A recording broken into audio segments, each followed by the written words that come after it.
J'espère que votre journée a bonne. Vous avez passé un agréable dimanche pour la semaine. Nous sommes ici très heureux de vous retrouver. C'est avec joie que nous nous retrouvons ensemble. Et donc, la journée passée, je pensais à ce temps que nous passons ensemble autour de la parole de Dieu. Je veux vraiment remercier Dieu de nous accorder ce temps. Arrêter un instant, ouvrir sa parole et recevoir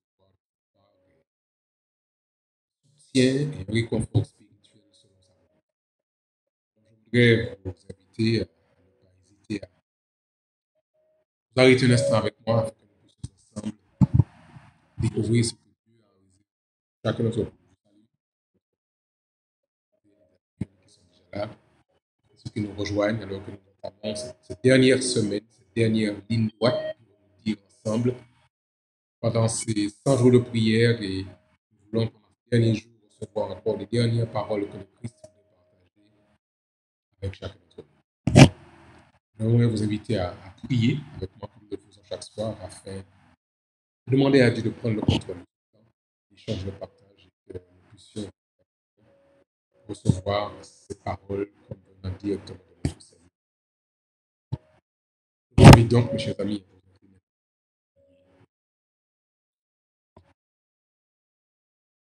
Père Céleste, merci pour ton amour. Merci. Tu viens nous parler encore ce soir parce que tu as encore beaucoup de choses à dire. Donne-nous d'être attentifs à ta petite voix qui nous parle. Avec chacun de nos amis qui est connecté, ceux qui regardent sur Facebook, comme ceux qui se connectent sur YouTube. Bien à chacun. Guide-nous dans ce moment.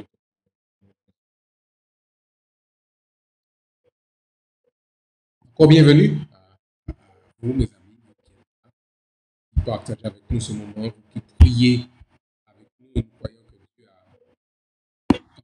a quelque chose de spécial à partager avec chacun. Alors, nous sommes à notre 94e jour de partage et d'échange depuis le 27. Je sais que, comme les autres soirs, Dieu a partagé. Vous avez donc à ouvrir vos Bibles dans le texte qui est prévu pour ce soir, texte tiré du livre de Marc. Marc chapitre 12 au verset 31. Marc 12, verset 31. C'est une portion des évangiles où Jésus parle lui-même. Et cette portion est aussi très intéressante. J'allais dire que toutes les portions du texte sacré sont intéressantes, mais il y a parfois des textes qui vous parlent de manière plus spontanée. Dans Marc chapitre 12, il y a un échange que l'on reprend entre un de ces hommes de l'époque qu'on appelle un sadducéen, qui vient vers Jésus et qui lui pose une question, peut-être pour tenter de l'embarrasser. Quel est le premier de tous les commandements? Pose une question, peut-être qu'en pensant, je dis embarrasser ou piéger Jésus. Parfois, certaines personnes posent des questions avec une intention bien particulière, pas tellement qu'ils veulent avoir une réponse, mais ils veulent simplement tenter d'embarrasser celui ou celle qui est en face d'eux. Mais vous comprenez bien qu'on n'embarrasse jamais Jésus. Alors il répond. Il répond dans l'évangile selon Marc. Voici ce que Marc nous rapporte. Donc j'aimerais pour vous lire, voulez-vous, chers amis, les versets 30 à 31. Pour ce soir, les versets 32 et 31, c'est ce qui nous intéresse, mais on lira 30 et 31. Et voici la réponse de Jésus. Écoute, Israël, le Seigneur, notre Dieu, est l'unique Seigneur. Il a déjà mis une information capitale ici. On n'a pas le temps de développer parce que c'est tellement important. Mais il dit ensuite, en réponse à la question, tu aimeras le Seigneur, ton Dieu, de tout ton cœur, de toute ton âme, de toute ta pensée et de toute ta force. Voici le premier commandement. Et puis ensuite il dit au verset 31, voici le second. Tu aimeras ton prochain comme toi-même. Et puis le Christ fait le commentaire suivant. Il n'y a pas d'autre commandement plus grand que cela. Alors, avant d'analyser le texte, permettez-moi de dire qu'il y a beaucoup d'erreurs et de mensonges qui circulent sur Dieu et sur le projet de Dieu pour les hommes. Beaucoup de choses qui se disent, qui se racontent, qui s'enseignent, qui se prêchent même parfois, qui sont fausses sur ce que Dieu veut, quel est son plan et quelles sont ses attentes. Beaucoup de chrétiens eux-mêmes ont causé tellement de dommages au nom de Dieu, au nom de Jésus, à tel point que de nombreuses personnes ont Dieu et le message du Christ en horreur. Et ils disent, si c'est ça, la pratique des disciples de Jésus, alors ce Jésus-là, je n'en veux pas. Alors permettons donc à Christ lui-même de présenter le contenu de son message et son plan pour les humains. Et nous avons ici condensé ce que j'appelle le message de Dieu simplifié en 2 versets présentés par Jésus-Christ lui-même. Il dit, vous avez lu avec moi, tu aimeras le Seigneur, ton Dieu, de tout ton cœur, de toute ta pensée, de toute ta force. Tu aimeras ton prochain comme toi-même. Notez avec moi que l'élément principal de ce condensé que le Christ présente, l'élément principal, c'est l'amour. Il dit, tu aimeras le Seigneur ton Dieu de toute ta force, de toute ta pensée, etc. Et il dit après, tu aimeras ton prochain. L'élément central du discours, du plan, du projet de Dieu, c'est l'amour. Toute personne qui enseigne, qui fait de la doctrine, qui partage des choses, qui a des pratiques qui ne sont pas basées sur l'amour, est dans l'erreur.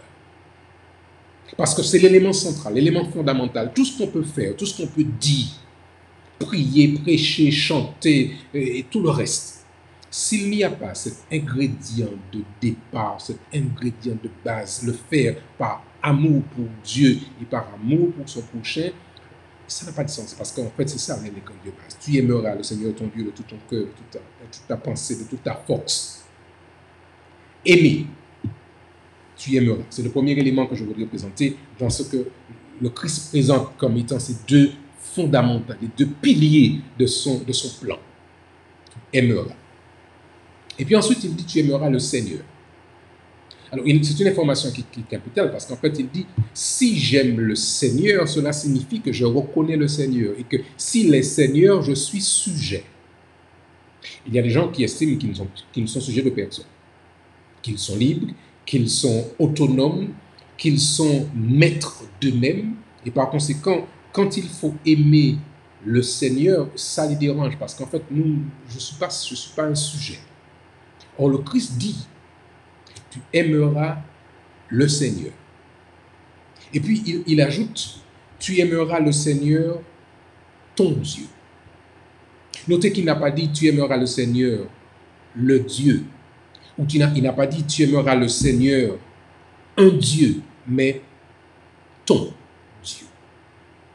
Parce qu'il est important que nous comprenions qu'il y a dans cette dynamique une démarche de reconnaissance et d'acceptation. Pour que je dise que c'est le mien, je le reconnais, je l'accepte. Et ensuite, alors je peux faire ce qu'il demande, tu aimeras le Seigneur ton Dieu de tout ton cœur.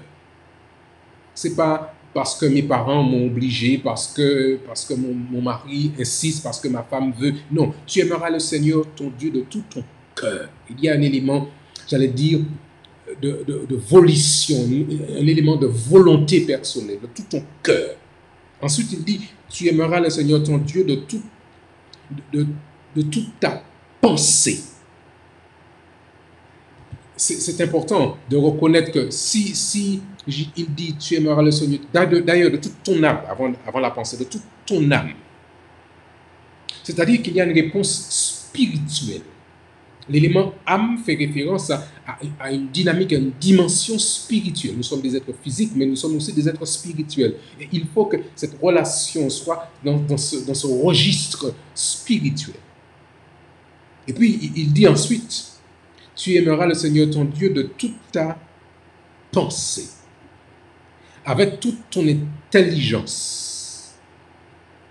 Il faut avoir foi en Dieu. Mais la foi en Dieu, ou je vais dire ça différemment, Dieu n'appelle pas des idiots. Il faut réfléchir, il faut penser. Il dit de toute ta pensée, de toute ton intelligence, pour ceux qui pensent, pour ceux qui réfléchissent et qui sont dans une démarche de réflexion profonde. Et puis ensuite, le verset pour ce soir, verset 31. Voici le second. Tu aimeras ton prochain. On va traduire ça différemment. Tu aimeras ton vis-à-vis, ton semblable. Tu aimeras cette créature que Dieu a créée comme toi.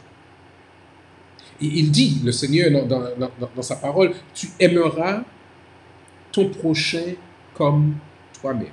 Et quand il dit tu l'aimeras, alors voilà encore parfois les mots nous font défaut. Tu l'aimeras, tu l'apprécieras, tu le respecteras comme toi-même. Voici condensé les éléments qui soutiennent toute la dynamique de la relation entre Dieu et l'homme. Et tous ceux et celles qui parfois rejettent Dieu, c'est parce qu'ils ont une image, une information faussée, ternie parfois par les mêmes personnes qui prétendent être des disciples de Dieu et du Christ. L'amour est l'élément fondamental. Et puis, dans ce que le Christ dit, il y a, chers amis, plusieurs sous-entendus que je voudrais souligner avec vous rapidement dans le discours du Christ. Ou plusieurs sous-entendus, on peut aussi les présenter comme étant des prérequis. Tu aimeras. Faudrait-il que nous sachions ce que c'est que d'aimer, ou comment aimer. Là, on n'a pas le temps, vous comprenez bien, de pouvoir détailler ce que cela peut vouloir dire d'être aimé, mais pour ceux qui ne sauraient pas comment aimer, qu'est-ce que ça veut dire qu'aimer? Ça peut arriver que vous ne sachiez pas, honnêtement, mais je voudrais bien aimer, mais comment faire? Ou quand vous ne sauriez pas, je vous invite à prendre votre Bible et à observer comment Jésus fait. D'ailleurs, le texte dit, car Dieu a tellement aimé le monde qu'il a donné son Fils. Donc, on a des éléments qui nous permettent de voir comment il a fait lui. Comment Dieu nous a aimés. Alors que nous n'étions pas, vous et moi, nous n'étions pas des gens aimables. Beaucoup l'ont critiqué, beaucoup l'ont trahi, beaucoup l'ont craché au visage, au sens propre comme au sens figuré. Et pourtant, Dieu n'a pas cessé de nous aimer. Alors, si nous voulons apprendre, si nous voulons savoir comment faire, comment ça peut se faire d'aimer, je vous dis simplement de pouvoir lire les évangiles. Observer comment il fait. Et nous découvrirons de quel type d'amour le Christ parle, de quel bois il se chauffe. Quand il dit aimer, ce n'est pas des lèvres, mais en action. Aimer quelqu'un, même quand cette personne ne vous aime pas. Et elle vous dit en face, je ne t'aime pas. Et il dit, voilà ça. Alors, je fais ma parenthèse puisque le temps ce serait trop long pour que nous puissions développer ce que le Christ entend par aimer. Tu aimeras ton Dieu, Seigneur ton Dieu, de tout ton cœur, de toute ton âme, de toute ta pensée, de toute ta force. Et tu aimeras ton prochain comme toi-même. Alors, le deuxième élément dans cette présentation du Christ, c'est qui est mon prochain? Je dis, c'est mon vis-à-vis, mon semblable, celui que Dieu a créé à son image. C'est ça mon prochain. Celui qui se gare à ma place dans le parking ou qui fait du bruit le soir. C'est ça mon vis-à-vis. Vous savez, chers amis, la mise en esclavage d'un autre homme ou le mépris exprimé envers un autre être humain parce qu'il n'a pas les mêmes origines, parce qu'il n'a pas les mêmes caractéristiques sociales que moi, ou parce qu'il n'a pas les mêmes pratiques que moi, vouloir le mettre en esclavage ou vouloir le mépriser, l'insulter, laisse sous-entendre qu'à mes yeux, il n'est pas mon prochain. Et quand sous couvert de christianisme, sous couvert d'évangéliser des gens, on a mis des millions de personnes en esclavage. On a détruit des hommes. Vous comprenez bien que certaines personnes disent « Je ne peux pas recevoir le Christ si c'est ce qu'il a fait ».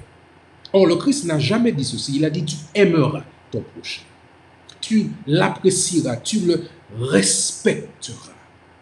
Même quand ce qu'il fait te dérange ou ne correspond pas à tes valeurs ou à tes pratiques. » C'est ça. Mon prochain, mon vis-à-vis, mon voisin. Et puis, il dit, le troisième élément, rapidement, le temps file. Tu aimeras ton prochain, ton vis-à-vis, comme toi-même. Alors là, c'est encore un sujet de dissertation. Comme toi-même. Cela sous-entend que je sais m'aimer, moi. Que je sais m'apprécier, moi. Que je sais me respecter, moi. Et reconnaître que je suis une créature si merveilleuse. Mais si je suis en colère contre moi-même à cause de mon histoire, à cause de mes origines, à cause de mon milieu social, à cause de mes difficultés actuelles, si je suis en difficulté de m'aimer moi-même, comment pourrais-je aimer le voisin qui est en face de moi si je n'ai même pas pour moi du respect et de l'appréciation? Alors quand le Christ dit, vous comprenez bien, tu aimeras le Seigneur ton Dieu de tout ton cœur, de toute ton âme, de toute ta pensée, de toute ta force, il a un élément fondamental. Mais quand il nous dit en plus, tu aimeras ton prochain comme toi-même, il sous-entend que nous avons compris que nous sommes, vous et moi, des créatures de Dieu. Et que nous avons par conséquent des raisons de nous apprécier et de nous reconnaître comme étant les créatures que Dieu a voulu, qu'il a choisi, qu'il a créé, qu'il a façonné à son image. Alors quand le Christ nous dira maintenant que nous avons appris à l'aimer, lui le Père, que nous avons appris à aimer notre voisin comme nous nous aimons, alors le Christ nous dit, c'est alors qu'il nous dit, va dire aux autres que je les aime. Ceux qui ne savent pas. C'est là qu'il dit dans Matthieu 28, faites de toutes les nations des disciples en les baptisant au nom du Père, du Fils et du Saint-Esprit. Mais le présupposé de départ, c'est l'amour. Je vais parce que je les aime. Je vais leur dire parce que je sais que Dieu les aime. Et je partage donc avec eux sans difficulté. Sans peur. Je n'ai pas peur de l'autre parce que l'autre, c'est un peu moi-même. Je n'attends pas qu'il vienne forcément parce que je sais qu'il est comme moi. Et on n'est pas dans une relation de dominant-dominé, on est dans une relation de respect mutuel. Dans une relation où on s'apprécie mutuellement parce que je reconnais en lui des éléments qu'il y a en moi, même si nous sommes différents. Voilà pourquoi le Christ, quand il reconnaît notre sphère d'influence, il nous dit maintenant, alors que nous sommes arrivés à la fin des temps, il nous dit à vous et à moi, vous avez quelque chose à partager avec les autres. Cet amour que vous avez dans le cœur. Et c'est pourquoi l'apôtre Paul pouvait dire lui-même, l'amour du Christ, ceux qui connaissent disent avec moi, nous presse, nous pousse. Parce que l'amour du Christ habite en moi. Vous vous rappelez ma petite chansonnette de l'autre jour? C'est l'amour, c'est l'amour, c'est l'amour qui fait tourner le monde, c'est l'amour, c'est l'amour. C'est l'amour qui fait tourner le monde. C'est ça l'élément fondamental. Dieu veut que nous soyons mus par cet ingrédient de départ qui est l'amour. Alors il nous dit maintenant, tu aimeras ton prochain comme toi-même. Tu le lui diras, et celui qui ne sait pas, parce qu'il n'a pas été exposé à l'amour de Dieu, découvrira dans le rapport avec vous qu'il y a quelque chose de différent, qu'il y a quelque chose de spécial, parce que vous êtes un miroir de l'amour de Dieu et vous lui renvoyez cette image, ce reflet d'un amour que vous avez d'abord reçu. Parce que vous comprenez bien que pour pouvoir donner ce genre d'amour, il faut l'avoir reçu au départ. Il faut avoir été les récipiendaires, si je peux utiliser une telle expression, ceux qui ont reçu l'amour de Dieu. Et comme je l'ai reçu, et comme l'amour en moi déborde, alors je partage avec mon voisin cet amour. Je peux sourire par-dessus la barrière et lui faire un salut. Je peux sourire. Je peux apporter un petit cadeau, faire un petit geste, un petit présent, aller voir le voisin, donner une pièce à quelqu'un qui fait la manche. Pas par mépris, pas avec insulte, mais simplement parce que je reconnais que voici là un frère, un humain, un frère en humanité comme moi. Alors peut-être qu'il n'a pas les mêmes moyens que moi, mais c'est un homme, c'est une femme, c'est un être que Dieu a créé.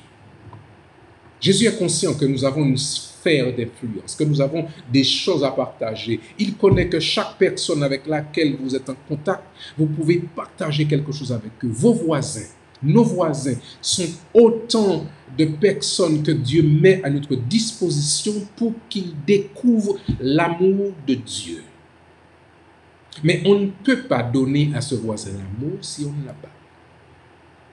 Mais je sais que vous l'avez parce que vous êtes là ce soir. Et je vois les petits cœurs que vous avez fait monter en réaction. Je sais que vous avez cet amour. Et nous avons besoin, chers amis, de pouvoir représenter le message du Christ dans sa véracité. Trop de gens ont fait mentir le Christ.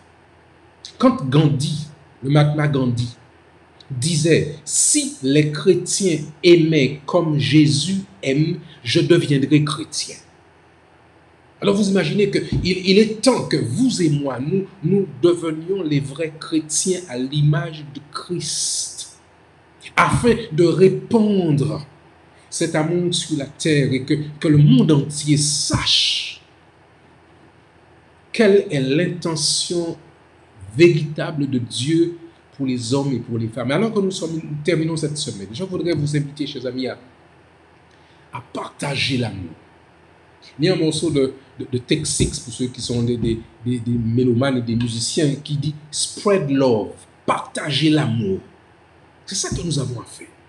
Partager l'amour d'une manière. Alors, chacun le fait avec ses moyens, avec ses talents. Certains savent chanter, ils vont chanter l'amour. Certains savent réciter, ils vont réciter l'amour. Certains savent offrir, certains savent tricoter, ils vont tricoter l'amour. Certains savent peindre, ils vont mais partager l'amour, chers amis. Et en le faisant, vous accomplissez ce que le Christ dit. Il dit dans le verset 31, « Il n'y a pas d'autre commandement plus grand que cela. » Les deux. Tu aimeras le Seigneur ton Dieu de tout ton cœur, de toute ta pensée, de toute ton âme, de toute ta force, et tu aimeras ton prochain comme toi-même. Alors cette semaine, j'aimerais vous inviter à remplir le monde d'amour. Dans votre sphère d'influence, remplissez le monde d'amour. Et nous allons prier pour que dans notre quartier, là où nous vivons, là, dans notre immeuble, dans notre travail, à l'école, si vous êtes de retour à l'école, que nous puissions partager cet amour. Il y a beaucoup d'actions qui se font actuellement sur la terre. Mais nous pouvons encore apporter notre petit grain de sel, notre petit parfum. Prions pour ceux qui sont en action. Je pense à nos amis de la Banque alimentaire de Renewed Hope à Overland Park au Kansas, qui chaque semaine distribue la nourriture et partage encouragement et espoir à environ 600 familles. 2500 à 3000 personnes. Voilà comment ils partagent l'amour. Ils ont donné plus de 2000 études bibliques et offert des livres qu'on appelle Vers Jésus en français, en anglais et en espagnol. Prions pour ces banques alimentaires et le ministère qu'elles exercent et de cette manière transmettre l'amour. Prions pour pour ceux qui sont engagés dans les ministères en ligne, comme nous sommes ici en train de faire par Facebook, par les autres moyens, par Zoom et autres choses. Ce qu'ils font là encore en partageant le message du Christ, c'est partager l'amour de Jésus-Christ.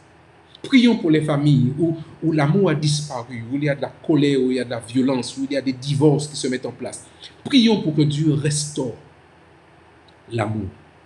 Demandons à Dieu de guérir les relations, de restaurer un véritable sentiment d'amour. Prions pour le pardon, pour le réveil de l'amour à la manière du Christ.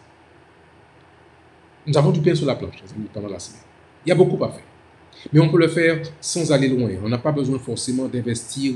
On peut le faire chacun tout près de chez soi. Alors ce soir, je vous invite à prier. Priez pour demander à Dieu de nous donner l'amour.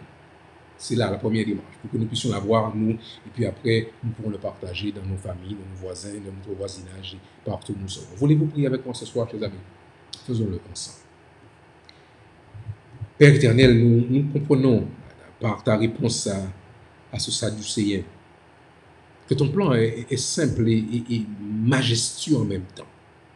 Tu aimeras le Seigneur ton Dieu de tout ton cœur, de toute ton âme, de toute ta pensée, de toute ta force. Et puis tu nous dis ensuite, tu aimeras ton prochain comme toi-même. Aide-nous, Seigneur, à apprendre à aimer. Place dans nos cœurs ce genre d'amour-là. Aide-nous à recevoir cet amour, à voir comment Jésus a aimé, pour partager autour de nous cette même forme d'amour. Pardonne-nous, Seigneur, pour toutes les fois où nous n'avons pas été, tout en étant des chrétiens, n'avons pas été de vrais porte-parole du message de Jésus-Christ. Pardon, Seigneur, toutes les fois où nous avons fait mentir Jésus-Christ, où nous avons dénaturé le message du Christ par nos comportements, par nos sectarismes, par nos mépris, parfois même notre racisme. Seigneur, pardon. Et aide-nous humblement à apprendre de toi. Bénis ton peuple et fais de nous un peuple qui sait aimer, un peuple qui veut aimer et un peuple qui veut partager l'amour autour de lui. Soit avec ceux qui sont des soignants, qui sont au chevet de malades, qui s'occupent de ceux qui sont en train de souffrir encore de Covid-19 ou d'autres maladies. Continue, Seigneur, à les remplir eux aussi d'amour. Et qu'au travers de le ministère, ils le fassent avec amour, avec joie. Merci de ton amour, Père, de ta patience et de ta grande miséricorde. Accorde-nous une bonne soirée, une bonne semaine. Je t'ai prié, Père, au nom de Jésus et pour ta gloire.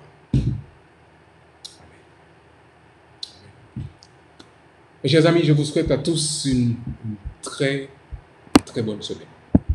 Que Dieu vous bénisse, qu'il vous garde, qu'il prenne soin de vous, qu'il vous remplisse d'amour et que votre amour déborde partout où vous serez.